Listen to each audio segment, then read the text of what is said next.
All right, so the first thing, really simple, we're just gonna try to kind of mobilize the heel and the forefoot. So I'm just gonna have my foot up on a bench. You ideally want it kind of stacked, so you don't want way off it or way forward, but just kind of straight line here. I'm gonna put my hand down on my heel to just push it down a little bit so it can feel the floor. And then all I'm gonna do is just bias contact from here to here. So I'm never gonna lift the foot up on one side. I'm just gonna bias more pressure coming here, as you just saw there, so bam. And then I'm gonna shift it to that lateral foot. You kind of watch like right here, you'll see that movement happen. Again, we're talking about millimeters here. Really small movement. You just wanna get the foot moved. This is gonna be the ankle rocker where we try to get the knee to kind of push forward over the foot a little bit. We're gonna put a towel or a sock folded up in the arch, just to give a bit of sense. So here, again, you can obviously hold on to something. We'll start with the knee behind the ankle. That's gonna be biasing more of a heel pressure and an outside of the foot pressure. I'm gonna then push the knee forward. For you, maybe just like directly vertical shin or a little, like an inch forward. Again, we shouldn't have any pain with this. I'm gonna turn away from it. Feel the foot kind of pressurize into the ground. Ideally, the big toe will kind of contact the floor, and then I'm going to come out. I'm going to lengthen the knee.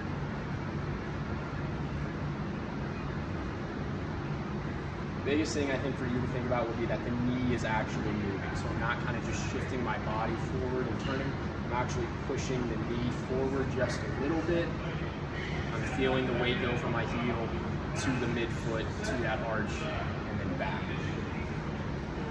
And let's make sure we're not collapsing in like that to find that pressure of the midfoot. So we're here, you're really turning away so that knee stays in line. Again, we're gonna do this foam roller wall squat. So I'm gonna put this kind of like the small of my back. You really wanna think for this that basically from like our waist to our shoulders is a straight line. So I'm not hinged forward and I'm not extended like this. I'm just nice and in a straight line stacked. My feet will be about a foot length out from the wall. You can play around with what feels right for you. But again, I want you to kind of start heavy in your heels. Knees will be a little bit behind the foot. And then as you squat down just a little bit, you can push your knees forward a touch. Again, maybe just a vertical shin or slightly past it, but my torso stays upright. And then I come back up. Don't want to see you hinging off the wall like that. And I don't want to see you arching your back. Knees should just really do the movement. You're keeping your feet contacting the ground. Again, play with the range of motion you have available right now. You shouldn't have pain, but the knees should be able to bend a little bit, and we keep our... Very last thing we added, again, just to help with kind of keeping your torso off of your legs, we're just gonna do a little like yoga ball hold. So we'll come down.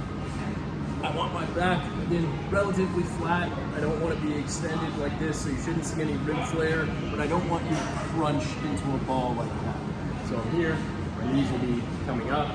My arm's going to be kind of even with my shoulders, so again, I'm not crunching down like that. I'm here, my back is kind of nice and relaxed. I'm just going to drive my knees into the ball and hold that position. If you feel my abs going, you can breathe in that position, that's great. If it's really challenging and you just feel your abs, that's great too.